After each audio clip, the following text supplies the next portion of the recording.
Our last match of the night on the main table, it's Tyler STYER against a very young AJ MANAS, excuse me. Very capable, though, and he's shown us that, giving Jason Shaw his only loss, and I think Jason's playing as well as anyone. I'm Jeremy Jones, joined by Scott Frost on the call.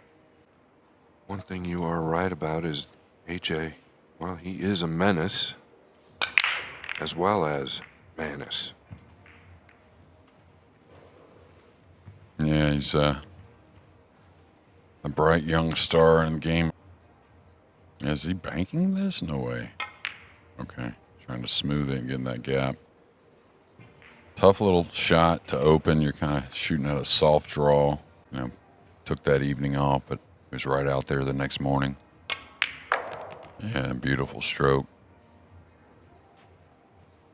And in many ways, what I see from MANAS that I think you could say as far as, just give us 1 second, but I wanted Scott's opinion, so I'm going to hold off on that. But one thing I see with MANAS now that Scott's back, that I see also with Tyler, especially when he gets loose, is just really what I see with Federer. He can depend on his fundamentals, you know, like, okay, you know, of course I'm nervous, but just deliver the cue, and there's a lot of good things on my side fundamentally that's going to hold up.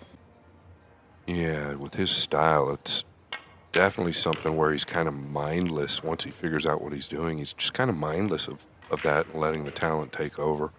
I think the way I sometimes label it to people is, you know, the hard part about our game is, and why these guys are so good, they figure it out and super talented. Forget about something going wrong. Just react to what kind of you can looked at and what you kind of feel and your gut tells you, and swing the cue. The phase that, and he's past this a bit already just because he's an accelerated player, but the phase where you start to learn a little more and then you start to see how difficult things are, that's where it can be tough for a little time, but I think he'll be okay in that department also.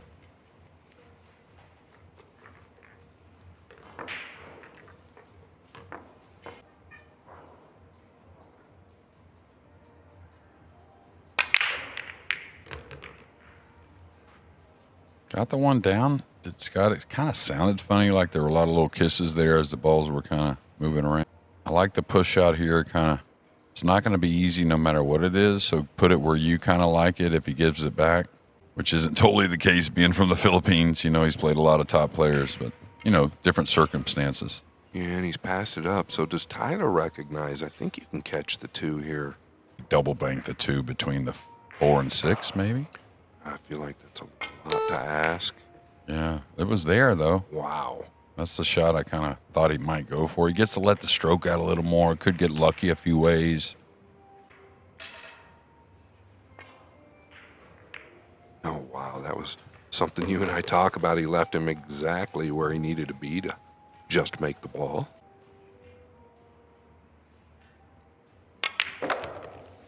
Wants that to bounce a little bit. Doesn't want to be cueing too much down on the ball with this, but this is a shot exactly what I was talking about.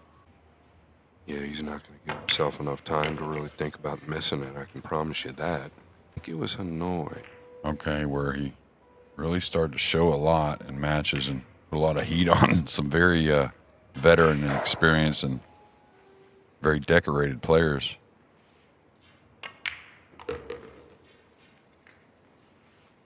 We like to see him make shots and decisions. Gonna zip around towards the middle. That's got to go. Doesn't need much because he can certainly cut the ball in. But this is so thin, a center ball is okay. I was kind of wondering if he just highballed it, how the speed was on the 9, but he's getting more comfortable with the slick table as well. So watch out. 2-0 MANAS. 24-hour trip he had just 2.5 days ago. Also the hometown guy, and we all want him to do well.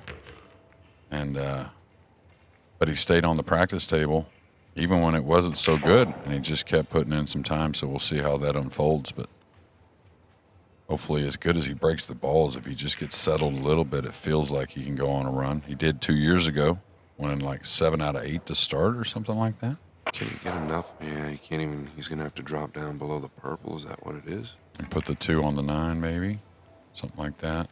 It's gotten away a little bit. Now there, you say, do I just play the Eclipse and lay him on the rail, or do I try to bring him up and cut off the jump shot and maybe another rail? Is he looking to play it in the side kind of like a two-way?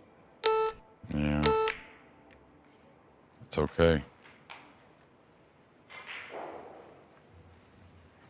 So pretty smart thinking for the future if you're Tyler. Well, I was going to... well, the scratch. Wow.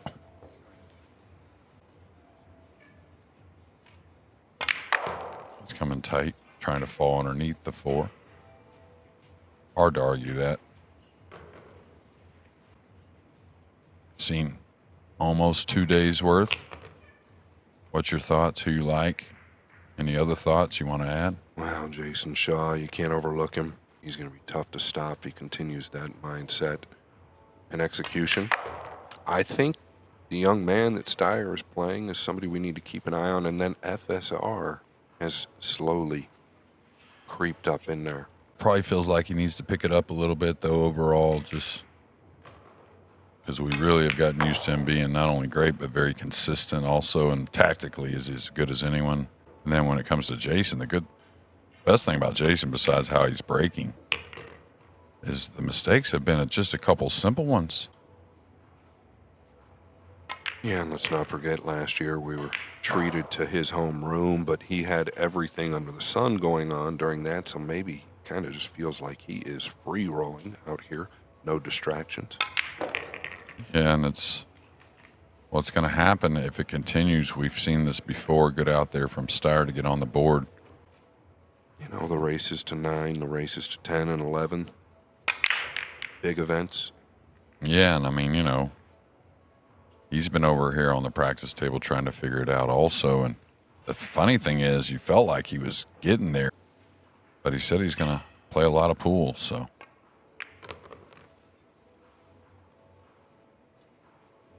All right. Made a nice out and then a dry break right after, leaving a very playable first shot.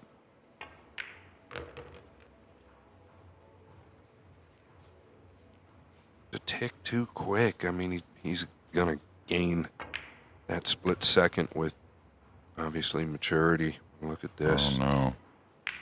That usually snowballs a little. I'm definitely not trying to slow his pace or style up, but you know, in those important moments, just take that literally half a second can make a difference. Does the cue ball have the pace? No, it doesn't. Seems very calm for his age, playing with the best players in the world. Yeah, I totally agree with what you just said there. Just, you know.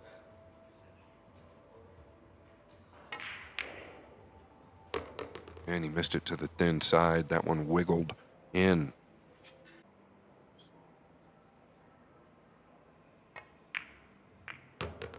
I'm surprised he played it. The underhit is usually the mistake when you give up a little piece of the 8. Oh, he's overhit it. He needs some help.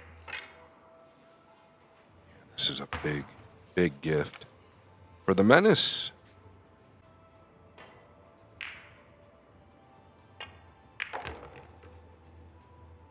Gonna get a little on the 50. Like right on the 50.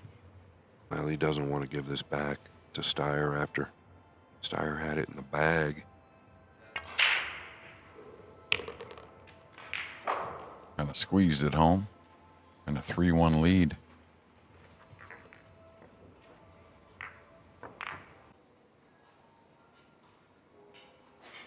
Again, I'm not too upset about a little emotion, you know what I mean? So, Well, that's why I'm touching on it, right? I think Yeah. it's healthy.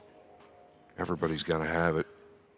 Not doing anything crazy. obviously not a lot in races to 5, but you know, momentum swings, you know how well, I don't know if this is going to get that second cushion. Yes, it is. Maybe the 9 close to the top right corner as well. And he'll end up just tapping it mostly. Yeah, that short bridge. Yeah, but this kick may not be your best to leave from a lot of players. I think 2, you could whiff it.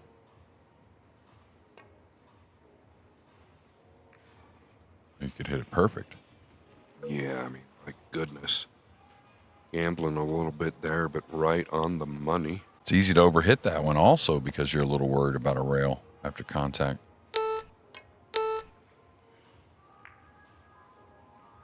Very good. And that's kind of similar to what Jay was. Yeah, I thought it was going to be difficult to do that. Trying to get some separation, but great little battle. Tyler Styler's come away with ball in hand. Dead straight in here, huh? Okay. With the 3.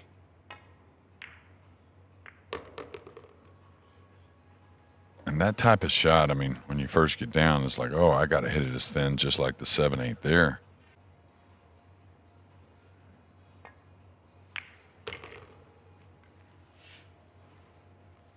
Have to play safe or maybe miss a ball behind it just because you got to draw this now.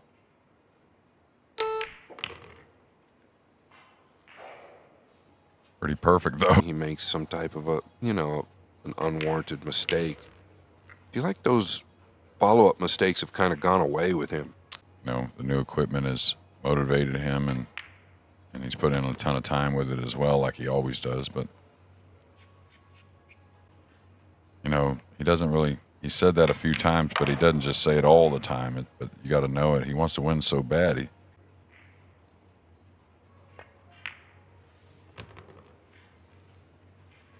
And now 3-2.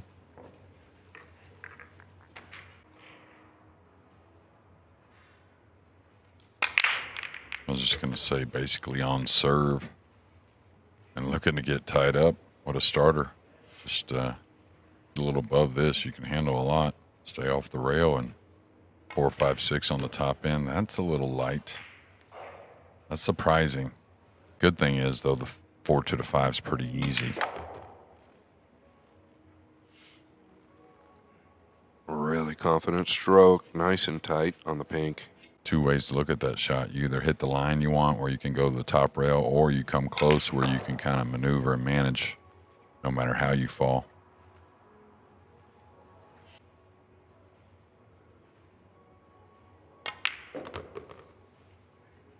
Yeah, that's more like what I saw him at the Texas Open when he won it that year. The shot he came with off the rail earlier today with the 2 ball and got out. Probably the best out of the tournament. And that was the one that got away with that bank on the 8.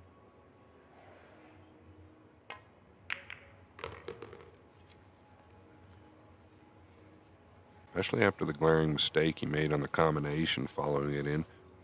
The initial object ball, blowing that game. Recovery has been flawless. Yeah, and when you play like both these have in this match, really not in a stupid manner at all, but just no fear when they're letting the cue go. It's something we know he'll be improving. Well, that actually had a bit more, like he heard me. And he's going to show us a nice one here. He's going to draw off the 6. That's the only thing I can imagine. Oh, how sweet was that? Just so accurate with the shot making. Yeah, easy to let up on this shot. Hit it beautifully. Little gamble with that upper right corner, but why not? Elevated just a tick here. Wants to beat the 6 now.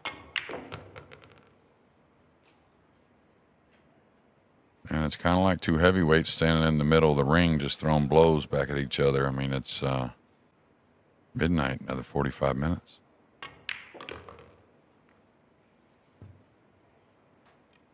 Just hit a ball like this after he makes the 2 in the left middle the way he did. Loves to let it go with that outside spin. Way of the Filipinos, by the way. They always have. Yeah, and talking about invitations, there's some people out there that may have questioned this invitation. There wasn't many, but Yeah, I was extremely excited when I saw the flyer from Matron. yeah, and Cledio's played well also. So the youngest of the young, shooting the lights out. Yeah, I almost look at Cledio like a veteran now. I couldn't agree more. All right, the one's down. A little bit of a nasty kiss on the cue ball, but he's going to have a shot. A little bit of an angle.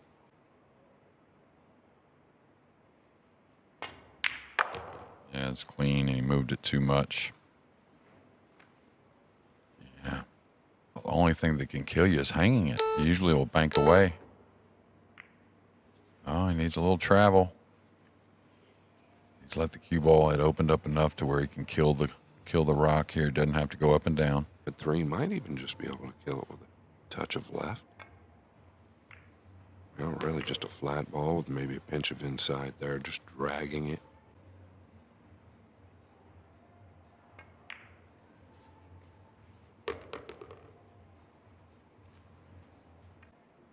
And AJ MANAS picking it up, and really, I think a culmination of maybe that long flight and getting used to the table and whatnot the first day, which he didn't play poorly, just had a few kind of funny misses. He's looking good. Tyler's looking really good, but he's lost his last 2, playing pretty darn well overall. He's gotten a little odd. He's got to come all the way down to the middle diamond on the left rail. He loves this shot. Look how pure it was, and the bounce off the second cushion.